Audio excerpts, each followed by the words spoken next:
Vous êtes passionné par la magie des mots, intrigué par des histoires qui façonnent nos vies? Alors, bienvenue dans l'émission des passionnés de la plume. Que dit l'auteur?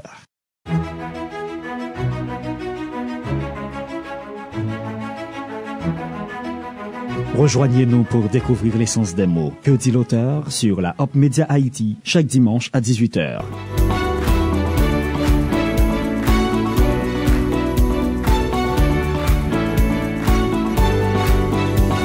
En compagnie des maîtres des mots, plongez dans l'univers littéraire et découvrez les défis qui ont sculpté leurs œuvres. Parce que chaque plume a une histoire à raconter. Que dit l'auteur? Une aventure littéraire unique.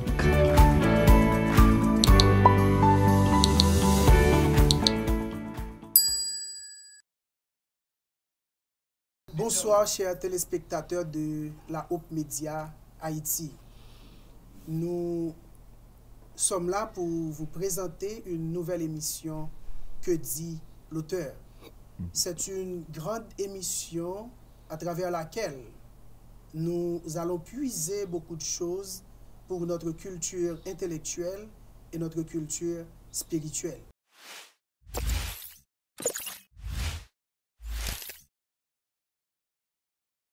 Pour la première sortie de cette émission, Que dit l'auteur, nous recevons au studio Dr. Franck Segui.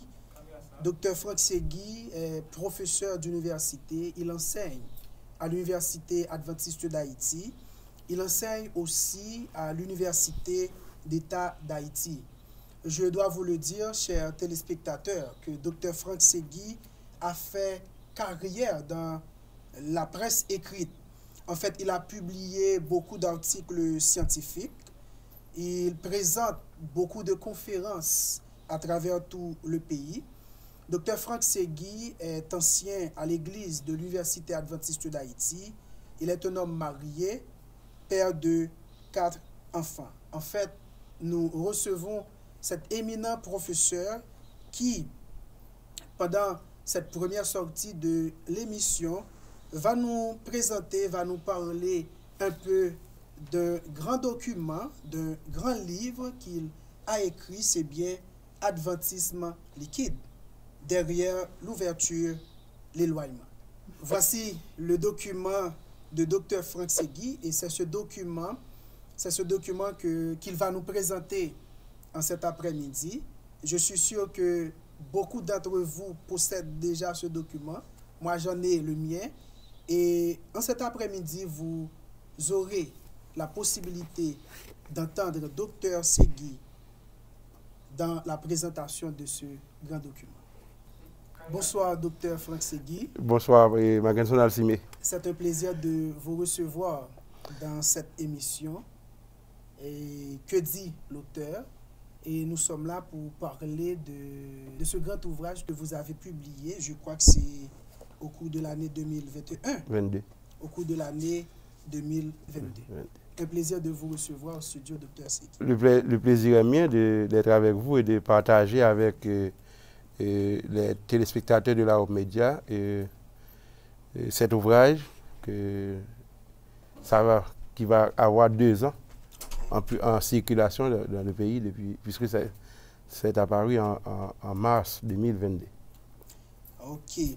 En fait, comme je vous l'avais annoncé, nous avons avec nous Dr. Franck Segui et aussi l'ouvrage Adventisme liquide. En fait, Dr. Segui, quelle était votre inspiration principale pour la rédaction de ce livre? Je dirais que cet ouvrage, sa rédaction, c'est une histoire. C'est une histoire parce que la problématique qui traverse l'ouvrage, c'est une problématique qui a commencé à m'attirer l'attention à partir de 2013. Et à partir de 2013, j'ai fait des lectures, mais j'ai surtout assisté à des conférences d'auteurs. À l'époque, je n'étais pas dans le pays, j'étais à l'étranger. Et j'ai eu la possibilité d'assister à des conférences notamment via YouTube. Et ces conférences-là ont commencé à attirer mon attention. en réalité, pour être totalement, je dirais, pour donner l'information de manière la plus complète possible, je dois dire que les premières conférences, c'est d'abord mon épouse qui les a assistées et qui a attiré mon attention sur une problématique qu'elle a jugée nécessaire parce que les observations qu'elle a pu faire ont été un peu à la limite, j'allais dire choquantes, mais de toute façon, elle a commencé à écouter un discours qui était un peu, je dirais, à contresens de ce que nous avons l'habitude d'observer. Donc elle a attiré mon attention sur la question. J'ai commencé moi-même à assister à ces conférences. Et c'est comme un poisson qui a mordu à l'hameçon. Et à ce moment-là, je n'ai pas pu résister. J'ai commencé à fouiller, maintenant, à aller un peu plus loin. J'ai commencé à chercher des ouvrages également. Ensuite, je suis rentré en Haïti en 2014. Et j'ai commencé à confronter mes observations avec ce que j'apprenais en lisant, en écoutant les conférences, etc. Et puis, j'ai commencé moi-même par la suite, je dirais sans me rendre compte, à donner des conférences sur la problématique. Et puis finalement, à un moment donné, en 2020, lorsque on a officiellement déclaré le confinement du pays à partir de l'entrée de la détection des premiers cas de Covid-19, du coronavirus, j'ai profité du temps libre qui m'a été offert à ce moment-là, et c'est ainsi que l'ouvrage a été rédigé. Donc, rapidement, c'est ça l'histoire de l'ouvrage. Ok, merci, c'est très intéressant. Mais le titre est très attirant parce qu'on parle d'adventisme liquide et il y a un point d'interrogation. Oui, oui. En fait, est-ce qu'il y a aussi une explication par rapport au titre? Oui, oui. Et il y a, je dirais, ce titre, je peux l'expliquer à partir de deux sources. D'abord, j'ai été d'abord inspiré par un sociologue polonais, Zygmunt Bauman. Ceux qui sont dans la sociologie savent de qui je parle. C'est un sociologue qui a publié plus de 40 ouvrages dans sa vie. Il est mort il n'y a pas longtemps, après de 100 ans. Et c'est un auteur qui travaille surtout avec un concept qu'il a popularisé dans le milieu de la sociologie. C'est le concept de modernité liquide. Ce qu'il appelle modernité liquide, c'est une façon pour lui de ne pas utiliser le terme postmodernité. Parce que pour lui, on n'est pas dans une période qui devrait être appelée postmodernité. C'est la même modernité qui continue, mais qui a perdu sa forme, qui est devenue, qui prend la forme du moment, donc qui devient liquide. Et donc c'est comme ça qu'il a popularisé le terme modernité liquide, pas pour refuser les idées qui sont en vigueur, mais pour dire que ces idées-là ne constituent pas une rupture par rapport aux idées de la modernité. C'est encore la modernité, mais qui est devenue, qui a perdu sa forme, qui a perdu son contenu, donc qui prend la forme du moment, donc qui devient liquide. Son concept m'a beaucoup attiré l'attention. Et à ce moment-là, j'ai travaillé avec l'idée de la fluidité qui se trouve dans les liquides. Et la deuxième source d'inspiration que j'ai eue pour le titre, c'est à partir d'un docteur en théologie qui s'appelle Fernando Canale. C'est un Argentin qui a fait carrière à Andrews comme professeur au niveau du programme doctoral et du séminaire de théologie d'Andrews. Maintenant, il est à la retraite, mais c'est un professeur chevronné qui a publié un ouvrage en 2012. Et le titre de son ouvrage, alors si c'était en français, ce serait Adventisme séculier, point d'interrogation. En espagnol, c'est Adventismo secular. Adventismo secular, point d'interrogation. Et puis, j'ai vu l'effet que ce titre a fait sur moi. Parce que dès que je l'ai vu, c'est une interrogation qui m'a interpellé. Et j'ai essayé de comprendre qu'est-ce qu'il appelle l'adventisme séculier. Et à ce moment-là, en cherchant moi-même un titre pour mon ouvrage lorsque j'étais en train de rédiger, j'ai pensé d'abord au fait que pour présenter un ouvrage à un public, il faut pouvoir donner à l'ouvrage un titre qui attire l'attention. Et mieux le titre est court, plus il a la possibilité d'attirer l'attention. Donc avec un titre en 2 mots, je me suis dit, ok, si j'ai un titre en 2 mots, ça signifie qu'on pourra les écrire en grand caractère sur la page de couverture, parce que c'est 2 mots. Et si c'est 2 mots faciles à prononcer, faciles à retenir, ça deviendra encore plus facile pour les lecteurs, pour le public de retenir le titre de l'ouvrage. Et avec l'interrogation qui est une sorte d'interpellation à tout le monde, je me suis dit que j'imagine moi-même, si j'arrive sur une étagère dans une librairie et je vois advertisement liquide, je vais difficilement résister de ne pas jeter un coup d'œil, de ne pas feuilleter, au moins pour voir de quoi est-ce qu'il s'agit. Et c'est ainsi que, en combinant l'inspiration que j'ai eue de Fernando Canale, notre docteur en théologie à Andrews, et le sociologue polonais Zygmunt Bauman, je suis arrivé à ce titre-là, Adventisme liquide. Et pour, je dirais, apporter un peu plus d'informations, il y a le sous-titre. Le sous-titre, c'est ça sa fonction, justement. Et c'est derrière l'ouverture, l'éloignement. C'est-à-dire, ce que j'essaie de dire, c'est que nous sommes... Le titre, c'est que l'observation que j'ai faite jusqu'ici, c'est que dans mon expérience d'adventiste, je suis adventiste depuis 31 ans, je crois que ceux qui étaient là lorsque je me suis fait baptiser et qui sont morts la même année, s'ils avaient la possibilité de revenir sur la terre aujourd'hui, ils auraient beaucoup de difficultés à identifier l'Église adventiste comme l'Église dans laquelle ils avaient persévéré pendant leur vivant. Je crois que l'Église adventiste a beaucoup changé. Or, j'ai par exemple écouté un sermon de pasteur adventiste qui est né à l'Église adventiste et qui est mort à 83 ans. C'est un pasteur américain. Et il est connu sous le nom de C.D. Brooks, C.D. Brooks. Okay? C'est un grand pasteur noir, bien connu, okay, dans les milieux adventistes, et qui a prêché un sermon qui est retranscrit, que l'on peut lire si l'on veut, parce que le sermon est retranscrit. Et le titre en anglais, c'est I Want My Church Back. I Want My Church Back.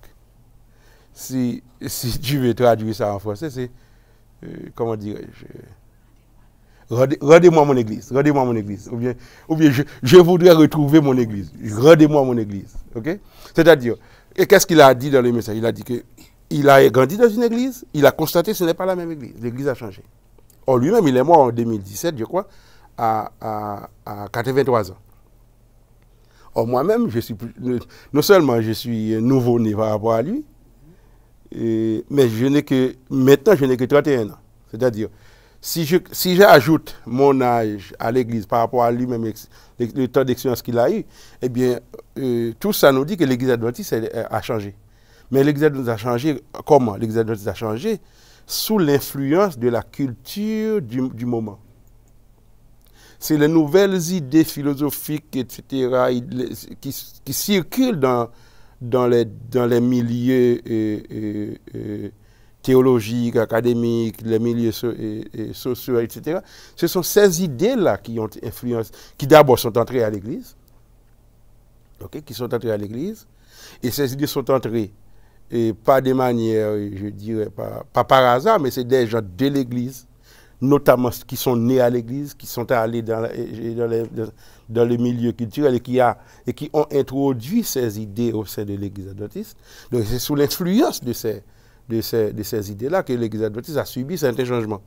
Donc, adventisme liquide, pour l'interrogation, parce que je n'affirme pas que l'adventisme est liquide.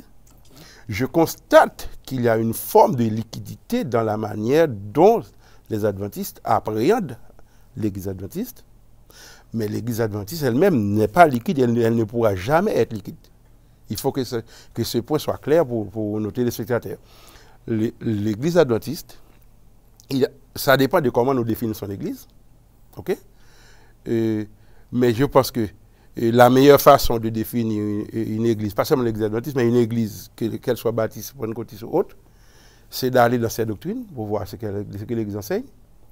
Et mais si c'est là qu'on se réfère en premier, on dira que de 1863, l'année où l'église adventiste a été officiellement, formellement organisée à aujourd'hui, doctrinalement, c'est la même église.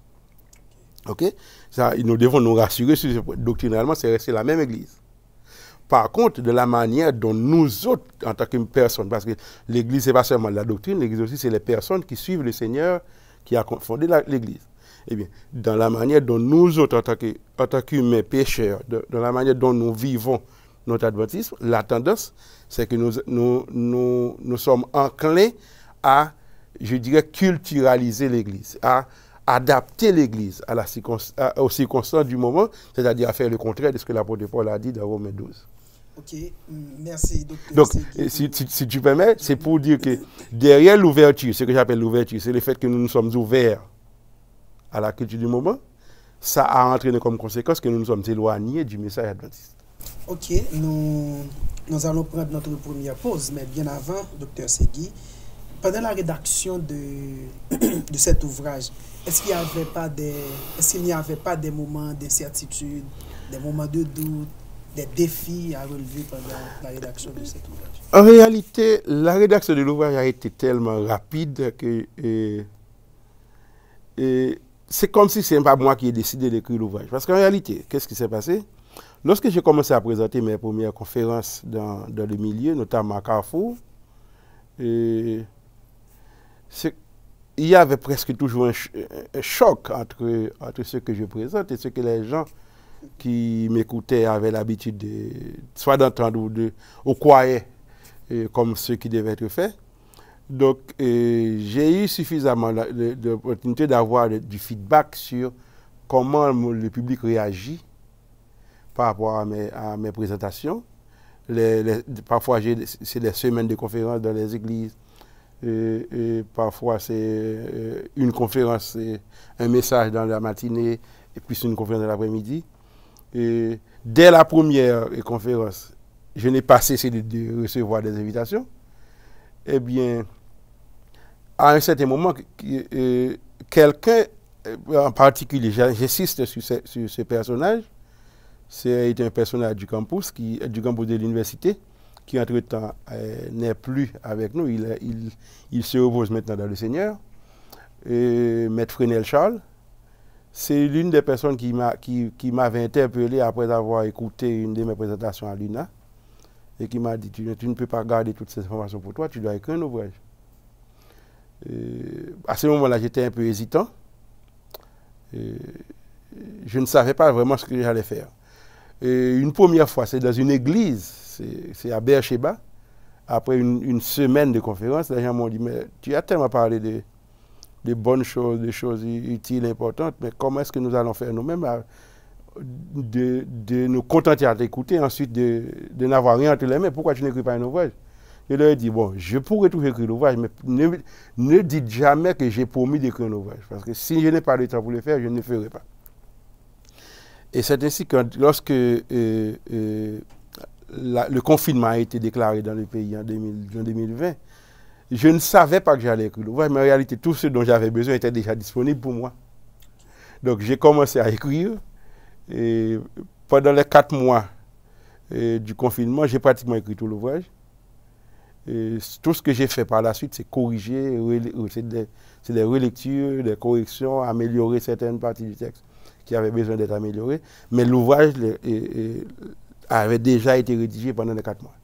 Donc, je n'ai pas eu le temps de douter, je n'ai pas eu le temps d'avoir je dirais, de rencontrer des difficultés pendant la rédaction.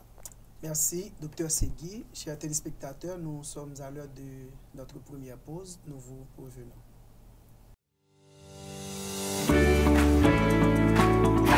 Vous êtes passionné par la magie des mots, intrigué par des histoires qui façonnent nos vies. Alors, bienvenue dans l'émission des passionnés de la plume. Que dit l'auteur?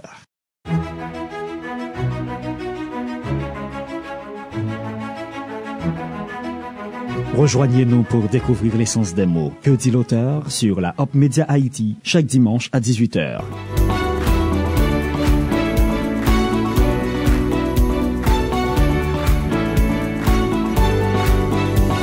En compagnie des maîtres des mots, plongez dans l'univers littéraire et découvrez les défis qui ont sculpté leurs œuvres. Parce que chaque plume a une histoire à raconter. Que dit l'auteur? Une aventure littéraire unique.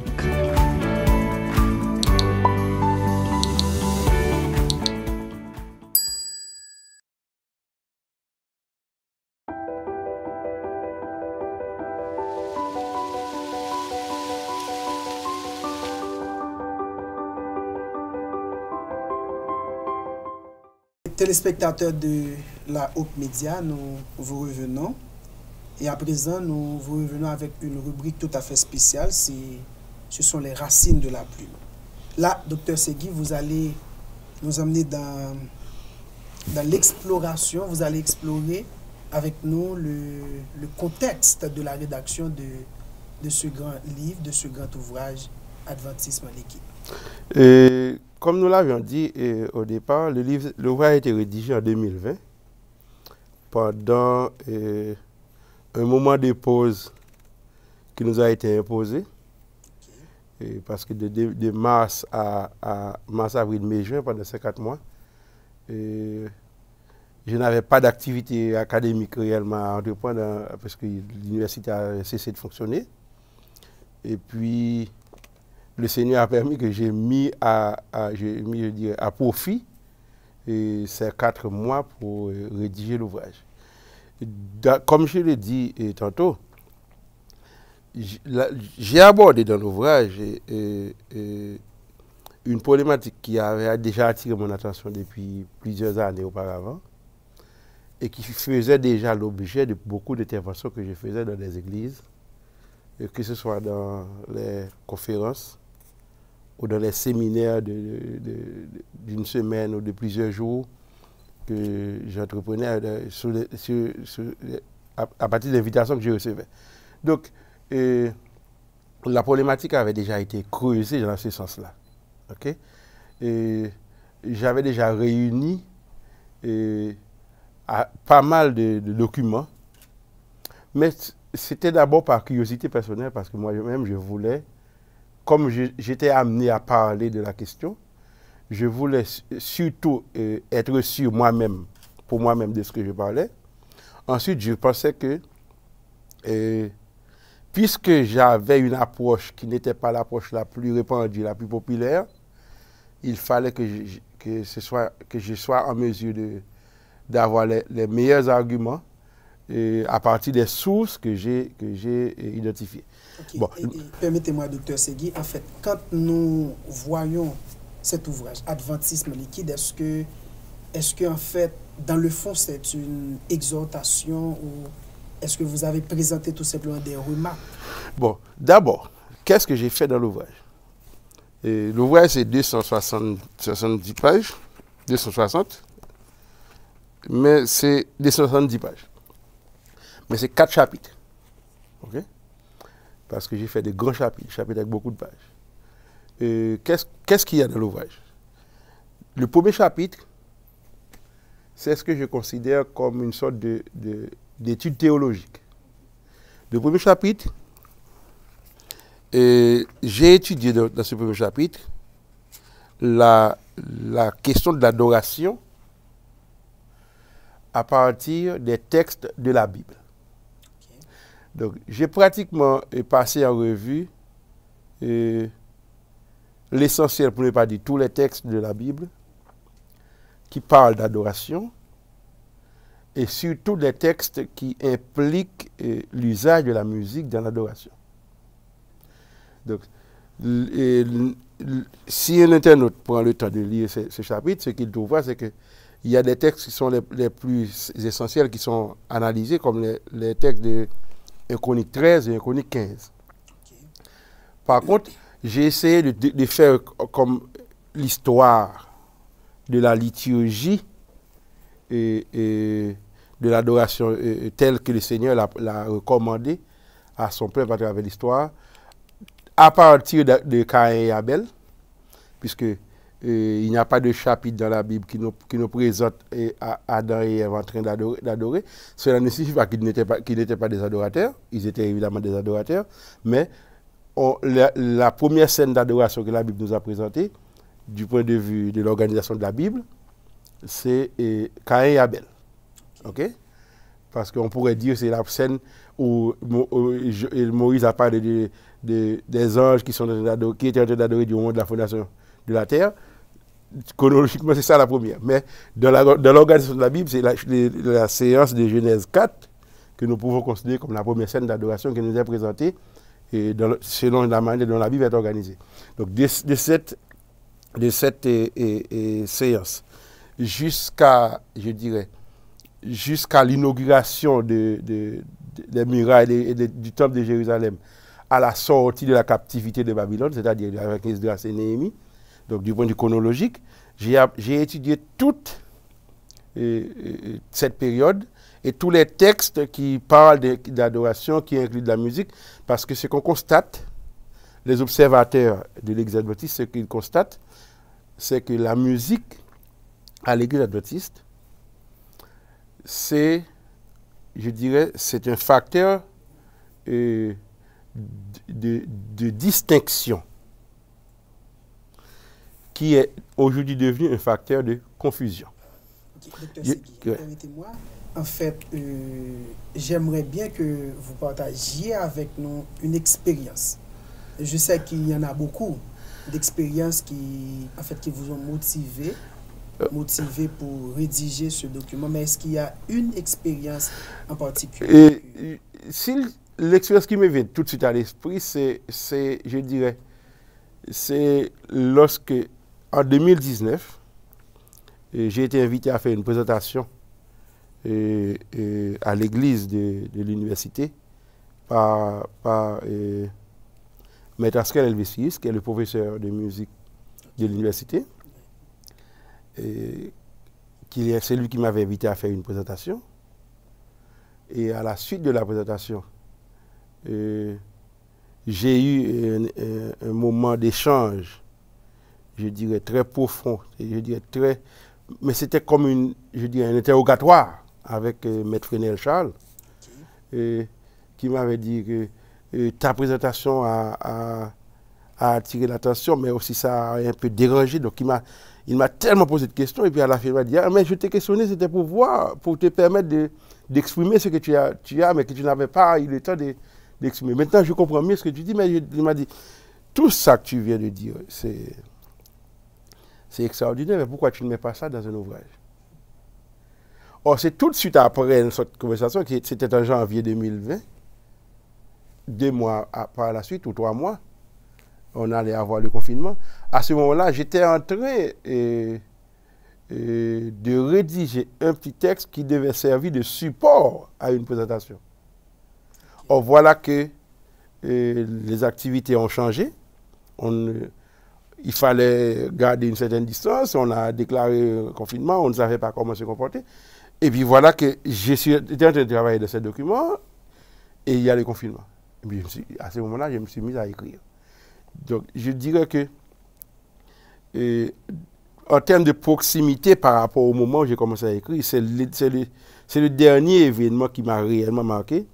La manière dont une personne qui a assisté à une présentation et qui m'a, je dirais, pris à part, à deux, et qui a insisté sur la nécessité d'écrire cet ouvrage.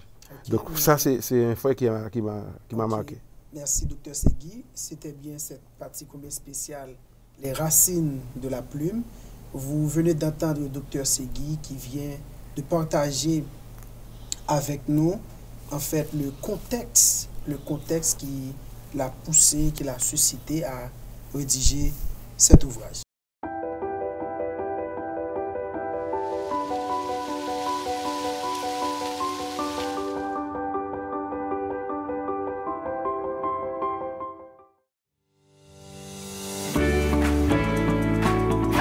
Vous êtes passionné par la magie des mots, intrigué par des histoires qui façonnent nos vies? Alors, bienvenue dans l'émission des passionnés de la plume. Que dit l'auteur?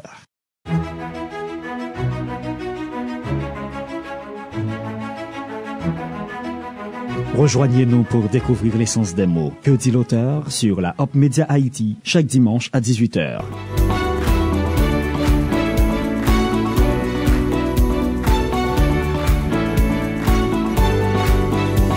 En compagnie des maîtres des mots, plongez dans l'univers littéraire et découvrez les défis qui ont sculpté leurs œuvres. Parce que chaque plume a une histoire à raconter. Que dit l'auteur? Une aventure littéraire unique.